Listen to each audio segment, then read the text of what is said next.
verão, e aqui, como a luz do Sol incide menos, no hemisfério norte é inverno. Quando passa para cá, aonde era inverno aqui, passa a ser verão, porque a luz do Sol começa a bater mais no Polo Norte, e no hemisfério sul, agora, recebe menos luz do Sol, passa a ser inverno. E na transição, ocorre o outono e a primavera. Qual o detalhe? Quando a gente solta um peão do chão, o eixo do peão, ele fica girando assim. Fica bamboleando. A Terra, ela faz esse bamboleio, sim. Mas ela faz ao longo de 26 mil giros ao redor do Sol. Então, a cada volta que ela faz, ela mexe um pouquinho na angulação e depois de 26 mil voltas, o eixo da Terra completa esse giro. Isso aqui chama-se ciclo da precessão equinocial. Os toltecas, há 5.000 anos atrás, sabiam disso. Nós, homens e mulheres modernos, viemos saber disso agora, no século passado, quando a astronomia progrediu. Os toltecas dividiam esses 26 mil anos, aproximadamente, em 5 eras, ou 4. Existe uma dúvida. Como o conhecimento dos toltecas passou para os maias, incas, astecas e hopis, os maias e astecas dividiram esse ciclo da precessão equinocial em 5 eras. Os hopis dividiram em 4. Os hopis dizem o seguinte, que esses 26 mil anos aproximadamente, se você dividir 26, não é 26, é 25.900 e pouco, por 4, dá aproximadamente 25.200 e quê? 5.200 e quê? De anos a cada era. Então, por exemplo, a última era desse giro de 26 mil anos iniciou-se no ano 3.110 a.C. e termina exatamente agora, no dia 21 de dezembro de 2012. Os hopis dizem que os primeiros 5.200 e poucos anos da primeira era, no início do ciclo da precessão equinocial, quando a primeira era acabou, a Terra quase se acabava pelo fogo. Porque caiu alguma coisa do céu, bateu na Terra, tudo que é vulcão da Terra entrou em erupção e quase a vida se extinguia devido ao fogo. Aí a Terra deu mais 5.200 de giros ao redor, aí agora já estava na segunda era, passando para a terceira era, desculpa, da primeira era para a segunda era o fogo quase acabava, da segunda para a terceira a Terra congelou-se, então o gelo quase acabava com a vida na Terra. Aí iniciou a terceira era, aí veio o que? O dilúvio. Com o dilúvio foi o fim da terceira era e o início da quarta era, que é essa era que nós estamos vivendo. É assim que os hopis dizem. Só que os hopis dizem que quando essa era terminar, e é a última, porque vai se reiniciar o ciclo de mais 26 mil anos, não se sabe se vai ocorrer problemas. Segundo os hopis, tudo vai depender de como o homem e a mulher da Terra se comportarem. Os hopis, inclusive, têm uma visão positiva a respeito dessa transição. Os maias também. Os maias diziam que apenas iria mudar o estado das coisas do mundo. Nunca houve profecia maia. O que houve é que foram descobertos na tumba de Palenque, uma tumba maia, e alguns escritores traduziram isso ao modo deles, e eles é que criaram essa história de que os maias diziam que no dia 21 de dezembro de 2012 o mundo se acabava. Os maias nunca disseram isso. Esses escritores disseram. Mas qual é a questão? Qual o problema? Do jeito que o giro que a Terra faz em torno do Sol causa as 4 estações que nós conhecemos, por um estranho motivo coincidente, o Sol gasta também 26 mil anos girando na região em que ele está na galáxia. Então faz de conta que isso aqui é o centro da galáxia, que tem a maior quantidade de estrelas reunidas. Então, por isso que quem vê uma gravura da nossa galáxia, o centro da galáxia é bem luminoso, e na medida em que os braços da galáxia se afastam, essa luminosidade vai diminuindo. Então, na metáfora astronômica, quanto mais no centro você está, mais luz você recebe. Então, quanto mais próximo do centro você estiver, mais luz você recebe. Quanto mais distante do centro da galáxia você estiver, menos luz você recebe. Então, qual é o problema? O Sol, ele gasta 26 mil anos para completar um giro. E quando ele faz esse giro, ele puxa os planetas com ele. Então, no momento zero dessa história, ele está aqui, ó, no mesmo plano do centro da galáxia. Aí ele começa a girar para cá, se afastando do centro da galáxia. Aí ele passa 13 mil anos se afastando. Então, quando completa esses 13 mil anos, ele está na distância máxima de afastamento em relação ao centro da galáxia. Mas aí ele começa a continuar girando, então ele começa a se aproximar de novo do centro da galáxia. Então vejam bem, o dia 21 de dezembro corresponde ao ponto de afastamento máximo.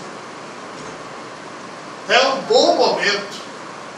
Os momentos ruins foram esses últimos 13 mil anos, em que a gente foi se afastando, porque o dia 21 de dezembro o Sol já começa a voltar a se dirigir ao centro da galáxia.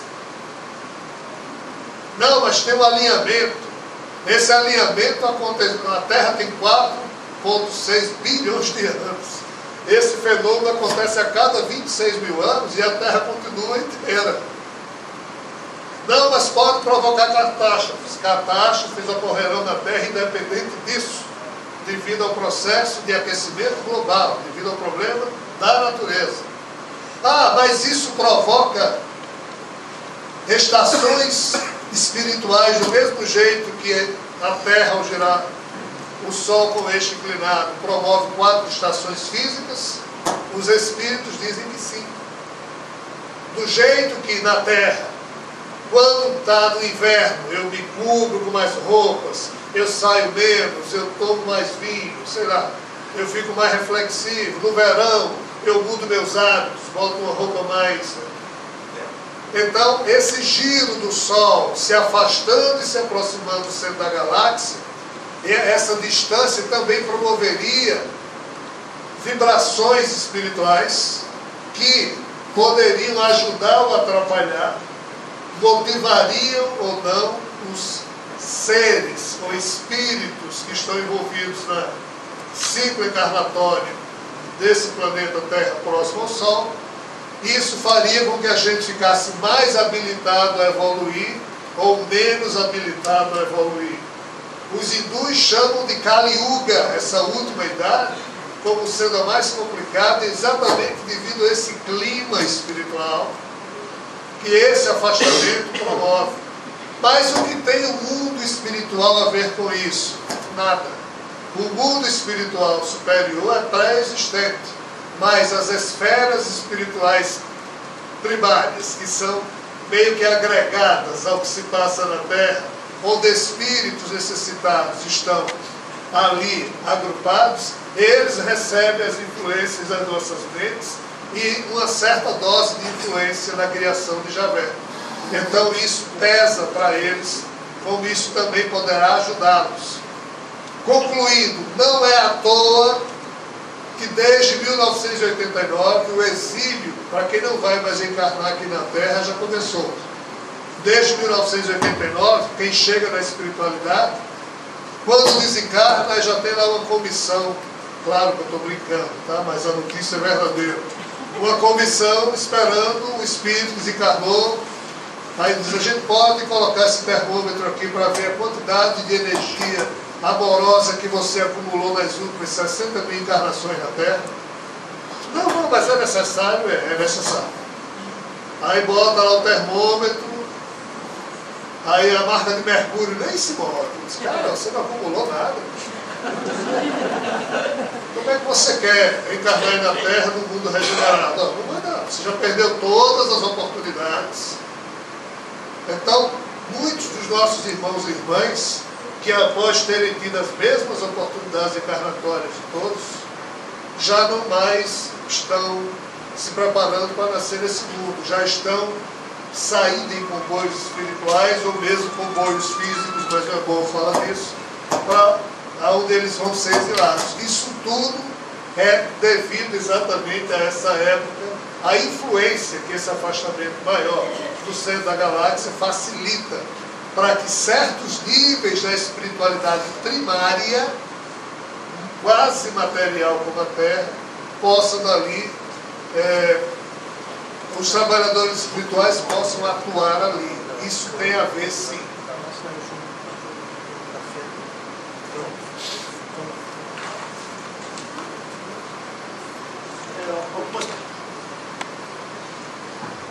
Algumas pessoas perguntaram sobre um livro que é do Paulo Tavares, que deu a palestra já no Missionário da Luz e lá na Casa Maior.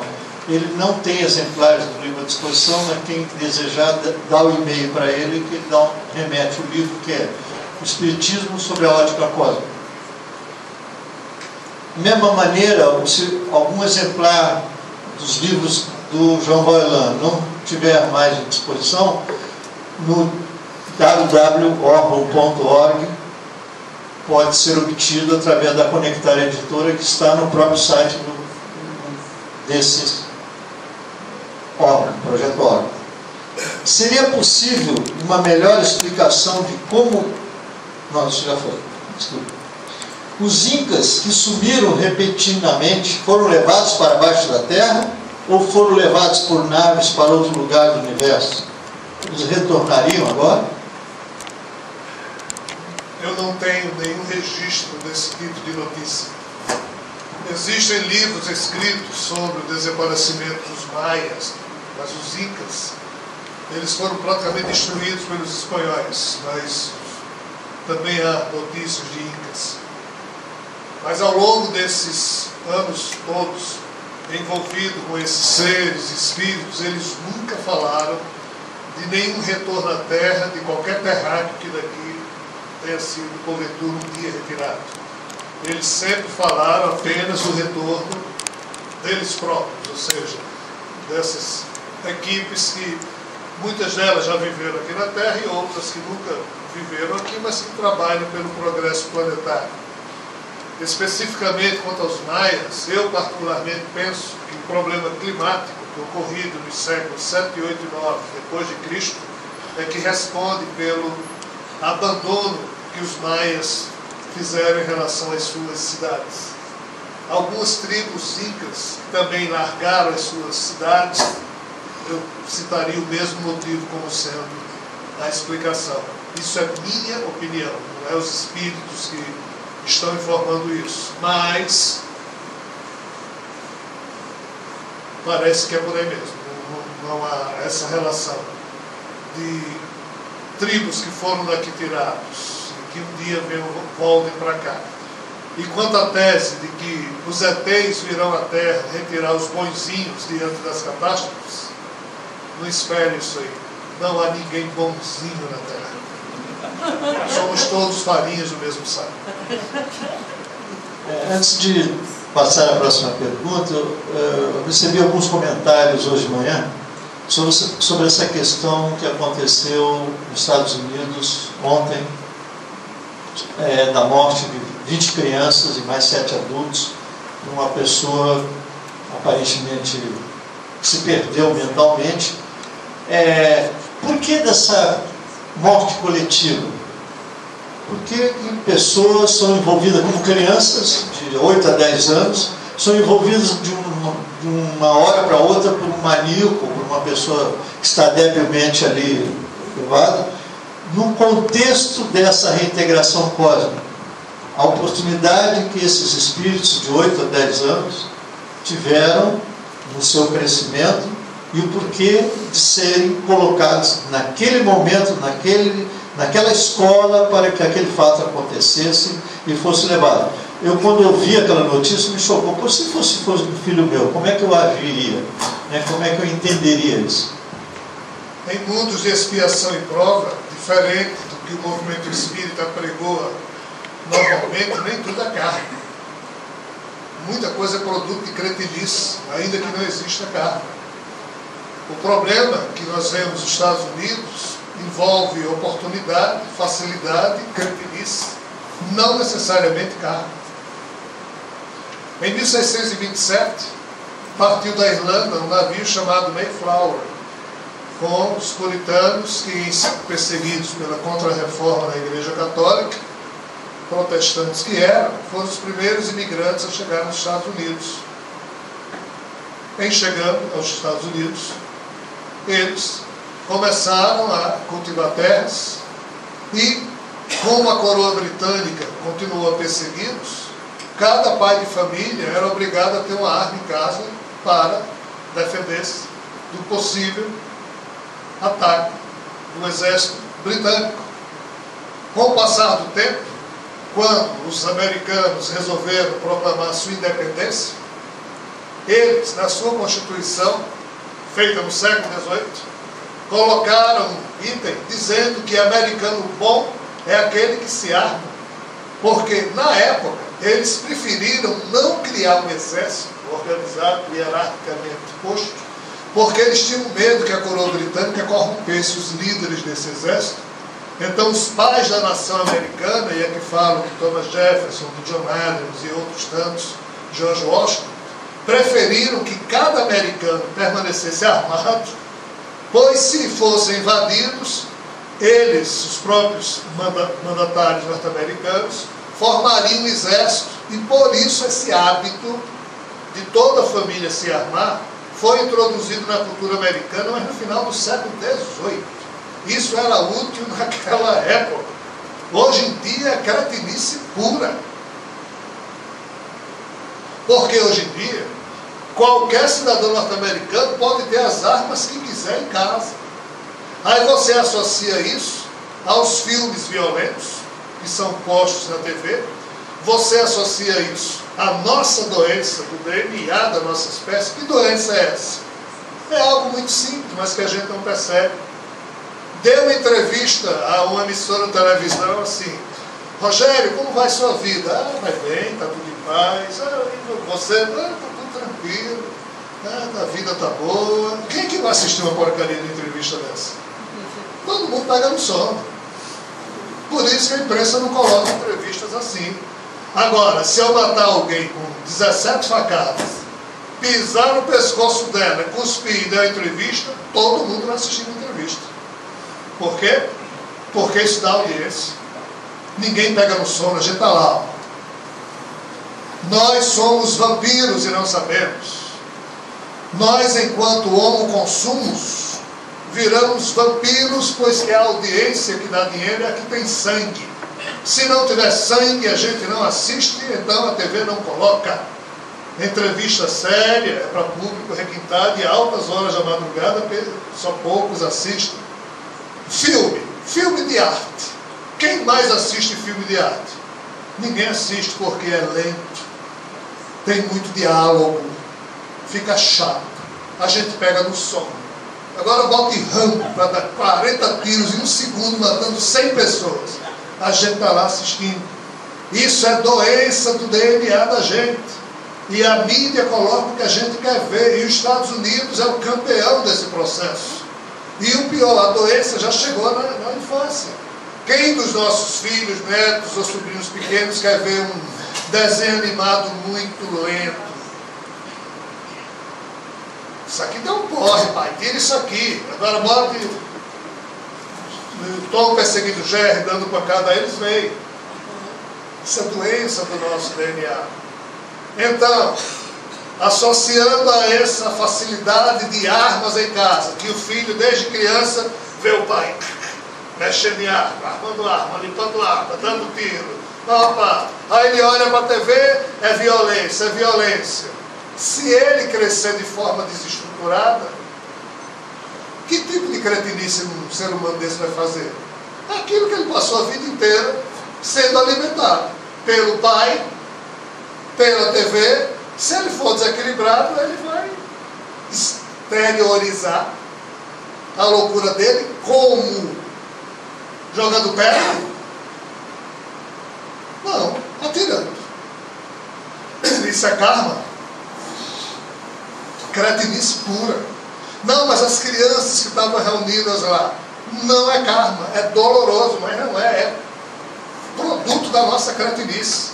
Nem todo desencarne coletivo é karma, é acidente de percurso.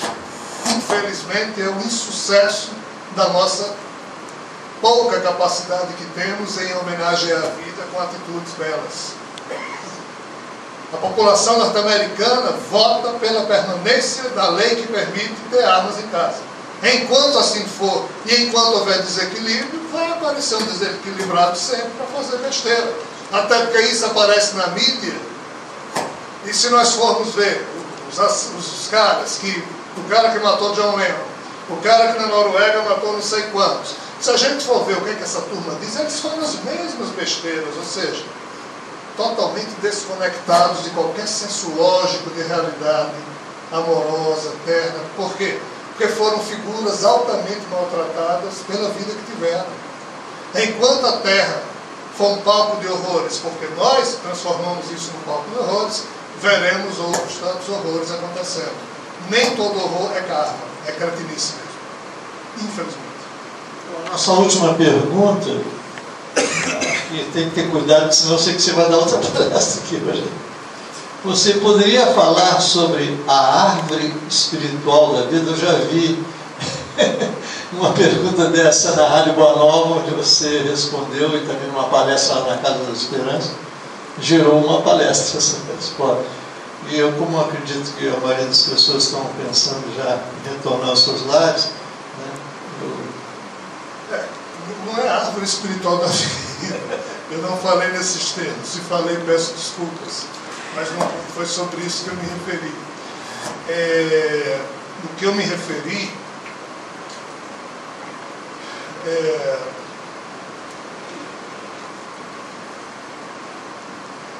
Bem, se eu for contar a história toda vai demorar muito. Uma das figuras um dos espíritos que teria na época de Jesus nascido como sua irmã, a história dela não passou à posteridade, mas ela teria casado com alguém da Síria, tinha ido embora, e quando soube que seu irmão havia sido crucificado, aí ela voltou para a Palestina para tentar entender o que tinha havido com seu irmão Jesus, ela e o marido. E são histórias que é contada na espiritualidade, está registrada em canto nenhum. E essa irmã de Jesus, essa senhora, ela, quando se encontrou com a mãe e com os irmãos, ela começou a perguntar quem tinham sido as pessoas com as quais o irmão dela, Jesus, tinha convivido nos seus últimos tempos, porque ela queria conversar com essas pessoas, ela queria entender o que é que o irmão dela havia feito ou deixado de fazer. Ela não aceitava muito bem essa tendência de Jesus, a profecia, a fazer o que ele fez. E nessa história toda, em algum momento, ela procura o centurião que havia comandado a crucificação de Jesus. O sargento que estava lá no dia, que teve o azar de ser o cara que teve que comandar a crucificação de Jesus, porque ela queria escutar desse centurião como tinham sido os momentos do irmão dela. E o interessante é que ela procurou esse centurião. O fato é que quando ela desencarna, ela o faz e se sente envergonhada de, mesmo tendo sido uma das irmãs de Jesus, não ter, enquanto irmã dele, o apoiado, ou dado força, ou sei lá o que. Ela, quando desencarna, ela se sente incomodada, e ela, nas suas reflexões, desenvolveu um método, só a física quântica nos ajudaria a explicar, através de colapsos quânticos, em que ela, do jeito que a gente borda alguma coisa sei lá, ela terminou criando, quanticamente falando, num certo nível astral aí da espiritualidade, um jardim em que ela criou do seu, entre aspas, DNA espiritual, é a única palavra que eu tenho para dizer, uma espécie de uma árvore cujos frutos, que dali nascessem, fossem a absoluta ressonância vibratória de todos os pensamentos e sentimentos que ela, a partir daquele momento, tivesse, fosse como espírito desencarnado, fosse em que nível ela estivesse existindo, e ela sempre retornaria àquele jardim para que ela não tivesse mais ilusões, porque o método que ela desenvolveu é o fruto que a árvore produz, mostra exatamente o alto padrão ou o baixo padrão das vibrações pessoais dela. E ela fez isso como uma espécie de desafio que ela se autoimpôs, porque ela não se suportava mais. É mais ou menos o que Theo estava brincando aqui, dizendo, nas últimas encarnações, sempre errar, e ela teve a oportunidade de viver perto de um ser muito especial e não teria feito um bom uso daquilo, então ela criou isso aí. E alguns amigos espirituais dela começaram, para apoiá-la, a também pedir para que ela criasse árvores, porque ela que desenvolveu essa técnica, com o DNA espiritual deles, pois que... Tem um detalhe, tá, pessoal? Aqui na Terra, por mais que eu erre, por mais que eu seja um homem falso, eu posso mentir para vocês e tentar enganar vocês durante algum tempo, ou muito tempo, desde que eu ponha um sorriso na face e minta. Aqui na Terra a gente tem essa máscara corporal, que eu posso ser um cara falso e finjo para vocês que sou bonzinho, que sou amoroso, que sou aquilo, e até engano alguém durante algum tempo. Mas qual o problema? Na hora que a gente morre, entre aspas, na hora que esse corpo morre, o nosso espírito perde a máscara e não tem mais fingimento. Se ele é falso, na espiritualidade, todo mundo vai olhar para ele e dizer, cara, você está mal, aí não tem como disfarçar. Na espiritualidade, é o mundo real, não há disfarces. Aqui tem que ter, senão nem existiria namoro, nunca noivado, casamento nem pensar, constituição de família, nunca. Porque Tomé olharia para Bebé e dizia, você de novo? Nunca. Então assim, é bom a gente ter as máscaras para se esquecer do passado, para retomar as oportunidades de crescimento amoroso que a gente, solitária, mas conjuntamente, somos obrigados a fazer. Então essa irmã de Jesus, ela fez algo mais na espiritualidade. Ela resolveu expor a si mesma, né, num nível espiritual em que isso não é preciso, pois o padrão espiritual dela já não precisaria disso, pois que nesse nível todos são muito educados e ninguém olha a incompletude de ninguém, ainda que ela exista. Aí ela jogou nesse nível e com isso ela convidou os outros, apesar de que ela não convidou ninguém, mas a atitude dela terminou sendo um aspecto de convite a que outros que também estejam naquele nível ousassem fazer o mesmo. Né? E foi essa história que ela me foi contada e foi pedido para escrever um livro sobre toda essa história e o que está acontecendo lá, mas eu nunca escrevi. Aí ali, o editor está saindo agora. Mês que vem sai um livro chamado Favor Divino. É o livro mais doido que eu já escrevi. Ele é fininho, mas é problemático.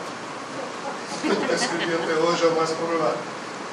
Aí está saindo agora também, o que é, meu Deus, daqui uns 2 meses, o outro lado da Rebelião de Lúcifer. Iari é o editor desse livro. Iari estava conversando comigo porque Iari estava muito preocupado com o infarto que meu corpo teve em dezembro do ano passado. Meu corpo teve 2 paradas cardíacas. Eu já estava tomando sorvete no purgatório quando me trouxeram de volta. Aí a disse, mas Rogério, você tem um monte de livros que ainda não escreveu e talvez seu corpo não resista muito tempo. Eu digo, talvez não vai resistir mesmo. Ele disse, o que é que você vai fazer com esses livros todos? Eu digo, nada, não vou fazer nada, acabou-se. O que der para publicar, vai, o que não der. Disse, não, mas pelo menos conta algumas histórias dessas, que aí eu pego a sua palestra e tento escrever pelo menos 5 registros. Então eu contei essa história a pedido de Ari nessa palestra que você estava lá.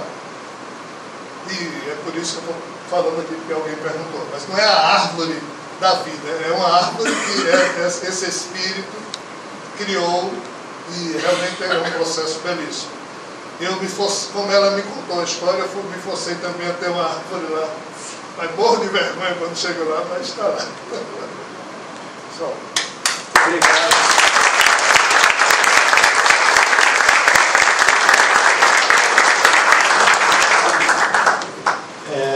A gente pede que a saúde do Rogério continue em condições de nos brindar com palestras desse tipo. No programa Projeto Órgão, existem situações em que ele é entrevistado pela Rádio Boa Nova, lá em São Paulo, às vezes por telefone, né, Roberto? Todo domingo às 21 horas, continua nesse horário? Amanhã então vai ter na Rádio Boa Nova, o último do ano, né? Às vezes os programas repetem palestras anteriores, mas a Rádio Boa Nova, quem consegue pegar lá em Volta Redonda, pega, né, Cassio? Pega na internet, né? Tá. Mas também parece que pega do canal do Boa, o pessoal fala sempre.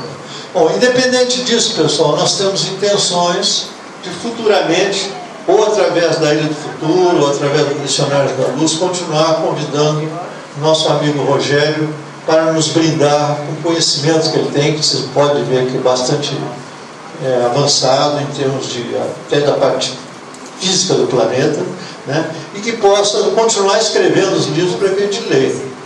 Eu sei que esses livros não são livros best-seller como é os livros do nosso escritor brasileiro, que foi para a Suíça, ficou tão rico que foi parar na Suíça.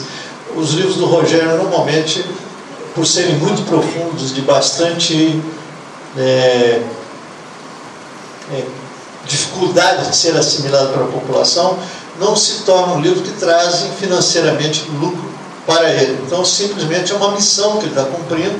Ele sabe disso, foi avisado disso várias vezes, que é uma missão, mas é uma maneira da gente receber esses conhecimentos através do que foram escritos por ele e os mentores ditaram. Mesmo com as imperfeições, Rogério, que você disse que coloca, vale a pena, sempre valeu a pena eu releio. Então estão aí alguns exemplares, e quem quiser pode se ligar através do Projeto Órgão, pedindo para conectar a editora, que é lá em Natal agora, remeter. Eu já pedi várias vezes 10, 20 exemplares, vem em uma semana, está na minha casa por um valor até bastante pequeno, porque vem por aquele processo do PAC agora, né, do Correio, que permite a gente receber os livros. Então a gente agradece mais uma vez a presença de todos, ao grupo PECRI, Projeto de Expansão da Consciência de Resende Itatiaia, que me deu suporte, né, para trazer o Rogério dessa vez, e em outras oportunidades o meu amigo Paulo Tavares. A gente pede, agradece a eles, todos aqueles que colaboraram, ao Nilda e Eduardo com o hotel, permitindo que nós recebêssemos aqui o Rogério, e que a gente possa repetir em 2013, 2014, que a saúde dele permita fazer isso, com outras oportunidades, trazendo para nos brindar com seus conhecimentos. Obrigado, Rogério, obrigado a todos que estiveram presentes, e que a gente possa se encontrar mais vezes. A qualquer coisa eu aviso através do e-mail que vocês deixarem comigo. Obrigado a todos.